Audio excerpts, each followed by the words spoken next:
Si te pregunto qué tipo de adicciones conoces, apuesto lo que sea a que lo primero que te viene a la cabeza es la dependencia a la cocaína o el alcohol. Pero ¿eres consciente de las horas que pasas con el móvil en la mano o que el gimnasio se está convirtiendo en una obsesión? Hoy viene a visitarnos Aida Céspedes, enfermera especializada en salud mental y adicciones y experta en terapia Gestalt. Hola Aida, ¿qué tal? Tenía muchas ganas de tenerte aquí en Enredadas porque el tema que vamos a tocar hoy es un temazo. ¿Qué tal estás? Encantada, Lorena, de estar aquí contigo y de hablar temas tan importantes y necesarios.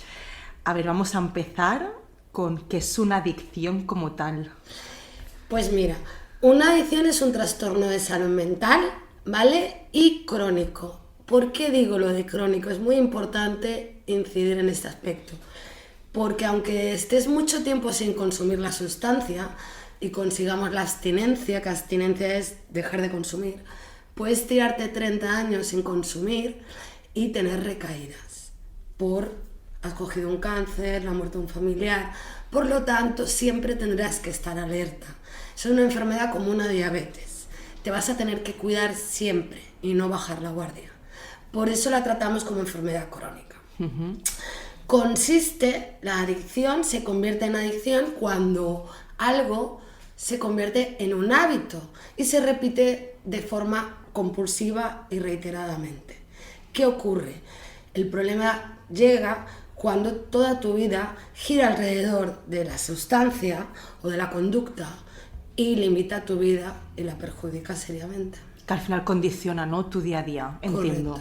Correcto. Pero cuando te llega un paciente a terapia, ¿esa persona es realmente consciente del problema que tiene o viene un poco forzada por el entorno, que es el que está tomando conciencia de que esa persona está dejando de hacer otras cosas? Muy buena pregunta, porque lo primero que trabajamos con las adicciones es conciencia de enfermedad, lo que escribimos como insight, estar consciente de que hay un problema. Entonces, durante la entrevista, una de las principales preguntas es: ¿vienes por voluntad propia? ¿Vienes por presión familiar? Que en muchos casos es por la mujer, la madre, que no puede más y le obliga a asistir. ¿O vienes por una causa judicial? También hay muchos casos que ocurren que vienen por causas judiciales y como es un atenuante a la hora de entrar en prisión, el consumir sustancias, no lo están haciendo de verdad, lo están haciendo para bajar condena. También tenemos casos de que tienen hijos y ha habido la DGAIA, que es el Centro de Protección al Menor, ha detectado que esos padres están consumiendo sustancias. Entonces también vienen obligados por ese servicio, la DGAIA. Entonces es muy, muy, muy importante que la persona se dé cuenta que tiene un problema. Si no, no podemos trabajar. Sí, porque muchas veces yo creo que lo tienen tan normalizado, ¿no? Por ejemplo, con el consumo del alcohol. Yo creo que muchas veces ves a una persona que consume todos los días, pero tú le preguntas y no, yo consumo lo normal, yo bebo por lo normal, un par de copas al día, un par de cervezas, pero no sé, ¿qué está considerado un consumo moderado, un consumo que sea dentro de los límites aceptables, o que es ya o sea, cuando pasamos de un uso de esa sustancia a un abuso o a una adicción, perdón? Muy buena pregunta, porque cuando hago la pregunta también es: ¿qué consumes? Ejemplo, como has mencionado, alcohol. ¿Pero qué consume? Bueno, lo normal, ¿no? Y esta pregunta me encanta. Yo siempre digo, no, para mí nada es normal. ¿Me puedes detallar? Un carajillo por la mañana, luego 2 copas de vino, luego 3 cervezas a la tarde con los amigos. Y yo digo, vale, para mí ya eres un alcohólico. ¿Cómo? Porque según la OMS, la Organización Mundial de la Salud, se considera alcoholismo 3 Vs. Nosotros medimos el alcohol por Vs. ¿Qué quiere decir? Una V sería grado bajo, cerveza o una copa de vino. Si tú tomas 2 copitas de vino al día, no hay alcoholismo para nosotros. Pero si tú tomas ya 3 diarias, para nosotros ya hay un problema. Pero es lo mismo consumir todos los días poca cantidad que darse un atracón. Ese es otro tema también muy importante. Hay gente que hace el abuso diario, incluso gente que se levanta y lo primero que tiene que hacer es beber o tomar la sustancia, que eso ya hay grados. Y hay gente que se considera que no es adicto, pero están deseosos que llegue jueves o viernes para hacer atracones de cualquier sustancia, o son politoxicómanos, es decir, llega el viernes y me meto todo lo que hay en el mercado, es decir, alcohol, cocaína, éxtasis, porro, etc, etc, etc.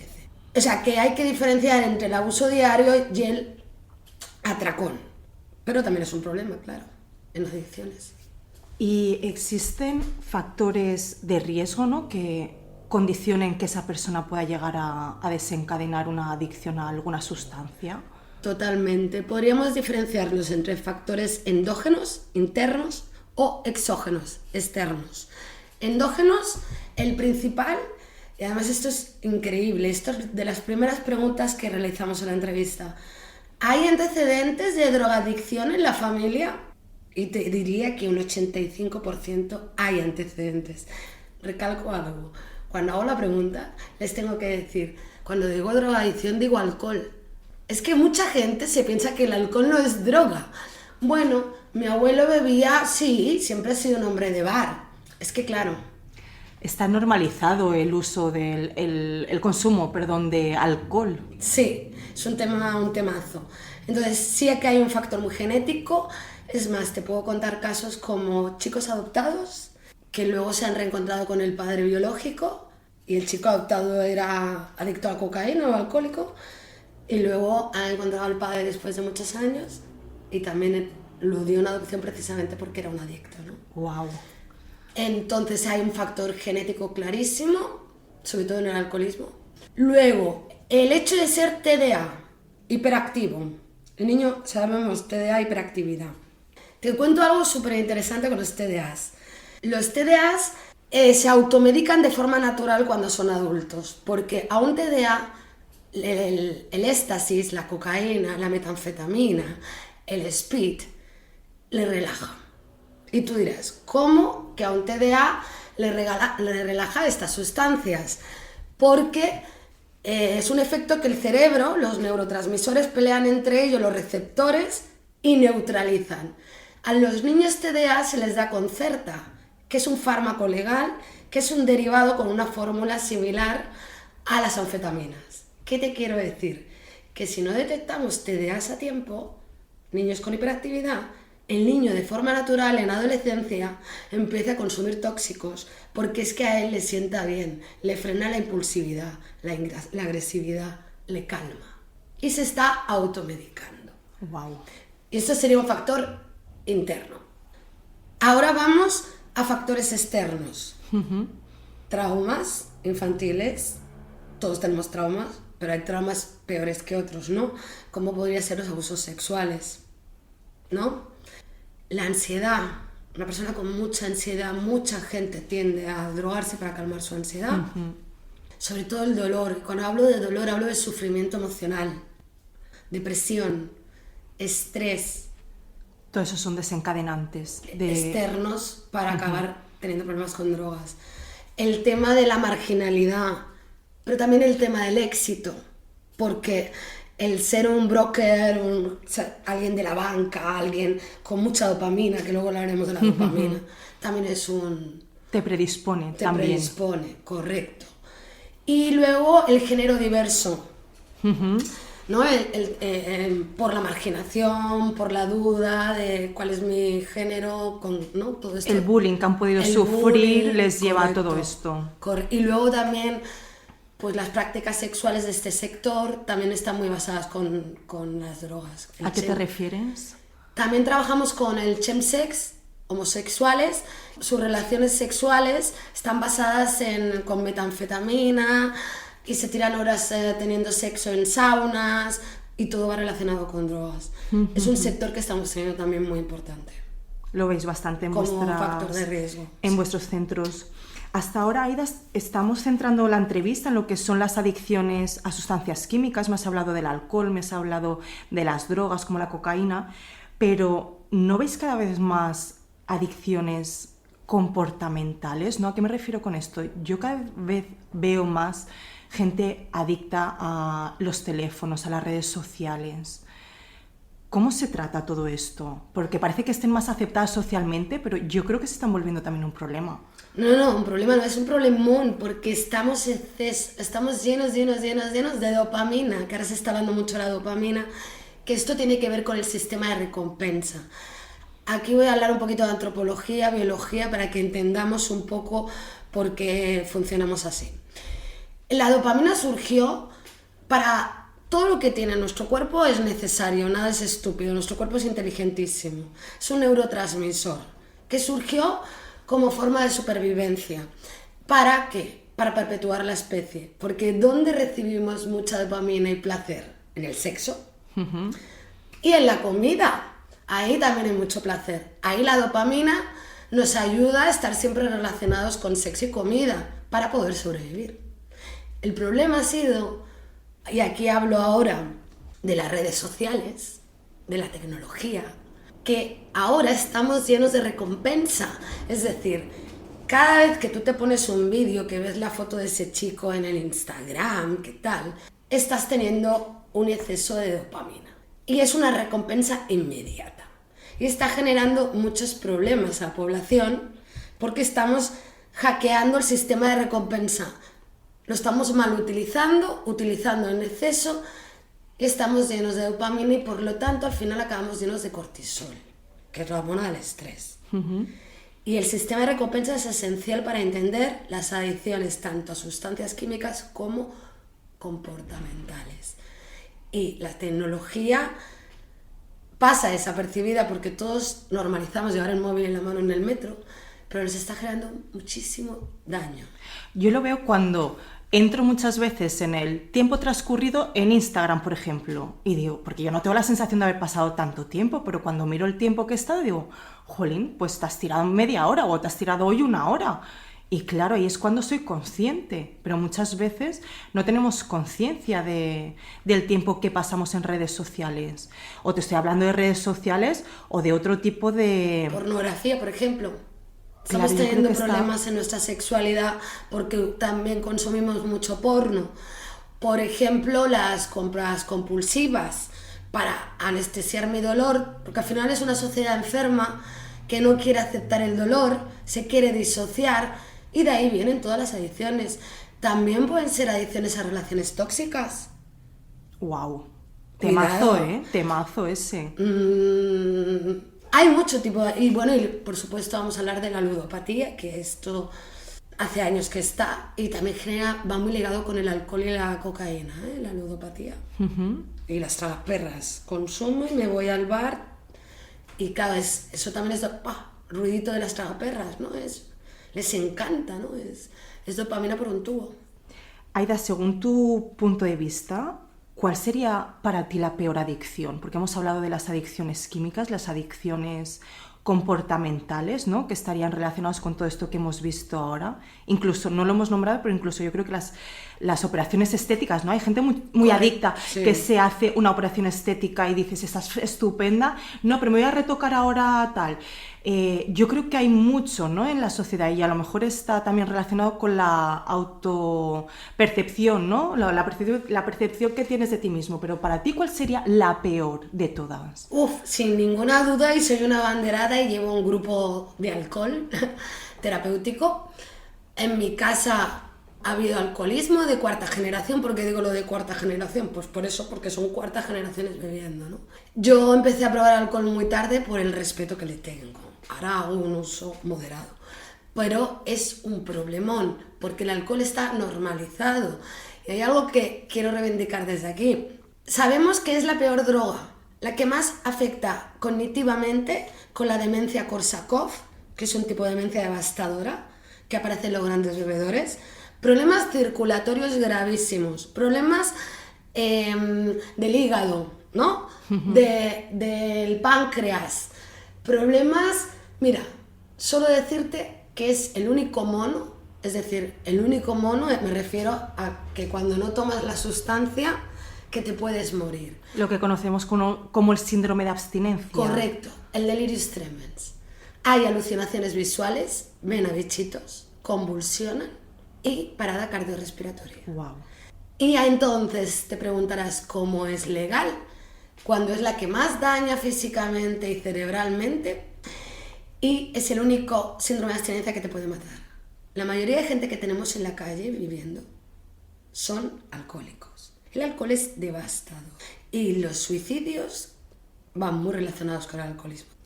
Me has hablado de delirium tremens, ¿no? Sí. Lo que está relacionado con Síndrome de abstinencia. alteración visual, Alucinaciones visuales. ¿Qué relación hay entre adicciones y salud mental? Buenísima pregunta, porque hoy en día casi todo lo que tenemos los expertos llamamos esto patología dual.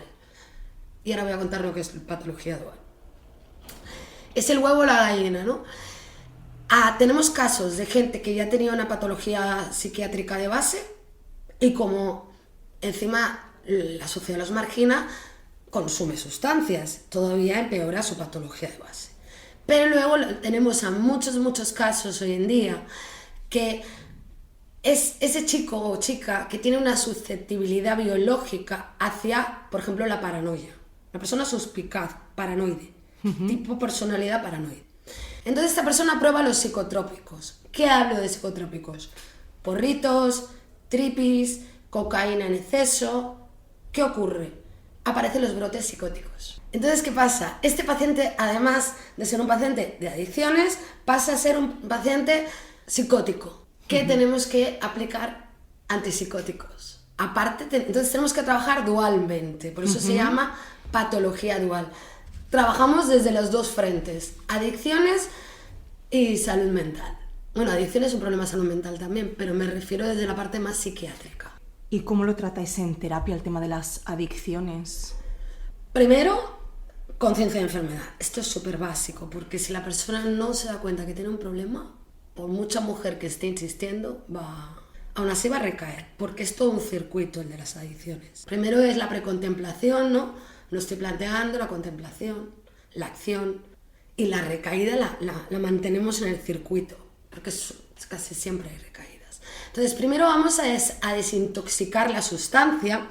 A veces lo haremos de forma ambulatoria, como yo, que trabajo en un centro de atención primaria de adicciones, con tratamiento específico, químico, o a veces en casos graves lo vamos a ingresar en un centro. Si es un adicto muy grave, incluso lo vamos a llevar a comunidades terapéuticas, que son aisladas fuera de la ciudad, donde ahí haremos ya la deshabituación. Primero es desintoxicación. Liberas la sustancia del cuerpo. Pero una vez que esté liberada, tu cerebro sigue pensando igual. Una cosa es dejar de tomarla, otra cosa es dejar de tenerlo en la mente. La deshabituación, ¿no? Luego, el cambio de enseñarle un nuevo, ¿no? La integración a la sociedad, un nuevo estilo de vida libre de esa conducta compulsiva. Nuevos hábitos. Nuevos hábitos, que yo ahí trabajo muchísimo porque viene muy bien, pues en visión holística. Holística, ¿qué me refiero? Global, ¿no? Alimentación, sobre todo el deporte. En los adictos, que genera mucha oxitocina, dopamina, serotonina, que es la bomba. Y es una droga natural. El deporte. O sea, el deporte es vital para todos, pero para los adictos más. Deporte, alimentación, enseñarles un nuevo estilo de vida, aprender a disfrutar de la vida de nuevo. Hay que resetear ese cerebro y enseñarles a saber disfrutar, a recuperar ese niño que hay dentro, que disfruta desde una vida limpia de sustancias. Pero Aida, ¿tú recomiendas en los casos más graves, imagino, cambiar el entorno? Sí. Porque, bueno, las dos conocemos un caso concreto en el que, bueno, la persona dejó de consumir en un cambio de entorno, una circunstancia particular, pero cuando ha vuelto otra vez a su entorno habitual ha vuelto a recaer. ¿Tú recomiendas en los primeros momentos, imagino, después imagino que el escapar, ¿no? Porque al final eso también es una vía de escape, pero en los primeros momentos cambiar por completo el entorno en el que te relacionabas? Totalmente, es que es básico, borrar los teléfonos de los camellos, que decimos. Yo a algunos les intento que se cambien de lugar, si se lo pueden permitir, pero el problema es que muchos de ellos no se pueden permitir cambiar y viven en barrios marginales, o todo su entorno toda la vida ha sido relacionado con el consumo. Evidentemente el entorno es vital, Cambio de vida, cambio de entorno, hábitos saludables y al principio incluso se recomienda aislamiento, es decir, dormir muchas horas, ¿no? Sobre todo la coca, el craving, la abstinencia de ellos es pasarse horas comiendo y durmiendo. Si te fijas, muchos famosos que han dejado la cocaína luego reaparecen rehabilitados súper inflamados y gorditos, pero es porque la deshabituación de la cocaína es dormir y comer. Cada sustancia tiene su forma, ¿no? Yo creo que hay muchos mitos alrededor del consumo de drogas. Yo creo que pues de siempre lo hemos tenido relacionado con ambientes marginales, como lo has nombrado tú, en ámbitos de delincuencia, pero ¿qué hay de mito alrededor de todo esto y qué hay de realidad? Yo creo que hay un mito porque todo el mundo consume sustancias. Para empezar, cuando yo hablo en mis clases de adicciones, que hago formaciones, cuando llego a la clase siempre digo, aquí todos sois drogadictos. Claro, toda clase se queda. Ah, ¿no tomáis café? ¿No tomáis ribotril? Luego están las benzodiazepinas, que son recetadas desde atención primaria. Ribotril, diazepam. Esto también es un temazo, porque te lo da el propio médico.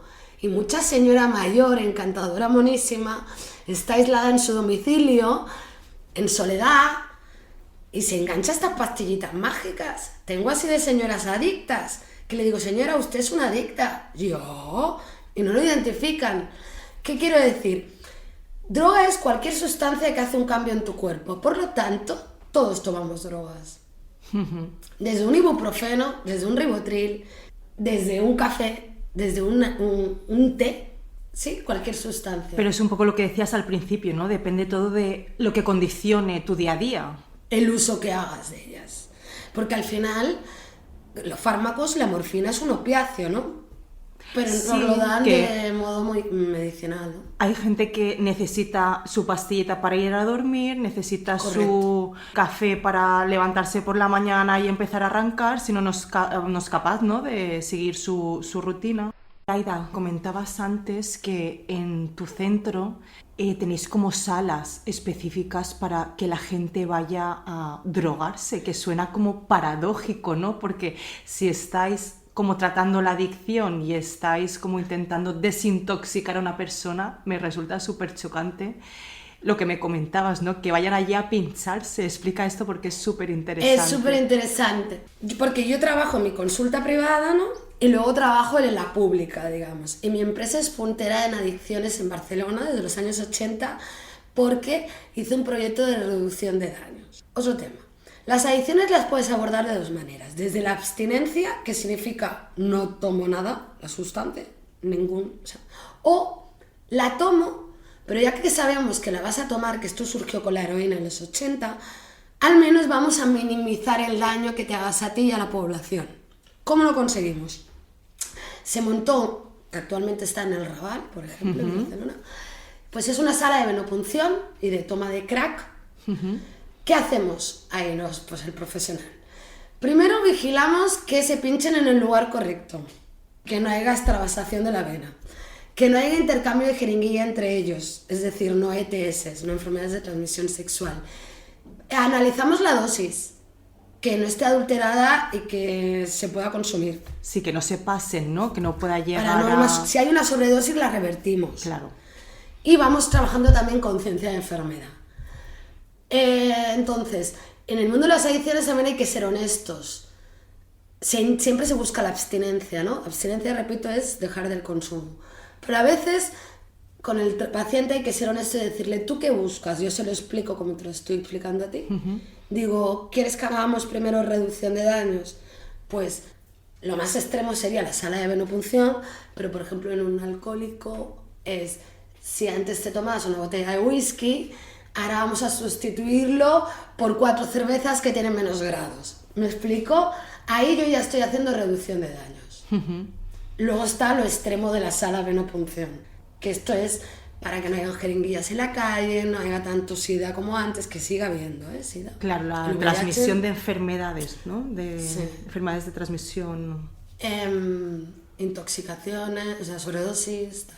Bueno, Aida, pues ya para ir terminando, ¿cómo podemos encontrarte en redes sociales? Quien quiera trabajar contigo, ¿cómo podemos encontrarte?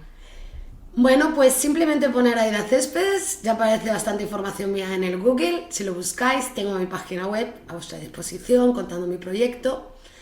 Luego estoy en Instagram, estoy en Facebook, estoy en TikTok. Y bueno, y saber que la primera visita es gratuita, porque para mí es súper importante en el proceso terapéutico la confianza con el terapeuta. Totalmente de acuerdo contigo. Yo creo que si no hay esa confianza no se puede trabajar. Feeling y sentirte a Sí. gusto con la persona, porque es un tema muy delicado, la gente se tiene que abrir a ti, desnudar, entonces tiene que ser un espacio seguro. Es un poco lo que hablamos al principio, ¿no? En un primer momento posiblemente la persona vaya forzada por el entorno, pero tiene que llegar un momento que esa persona sea consciente del problema y vaya por voluntad propia también, porque encuentra esa complicidad con la persona que tiene delante. Correcto, y ahí es mucho más fácil trabajar y conseguir más cosas, ¿no? Pues Aida, ha sido un placer hablar contigo de este tema. Creo que era muy necesario hablarlo, aunque es un tema muy delicado. De verdad, muchísimas gracias por haberme dado esta entrevista y por haber estado en Enredadas. Muchas gracias a ti, Lorena.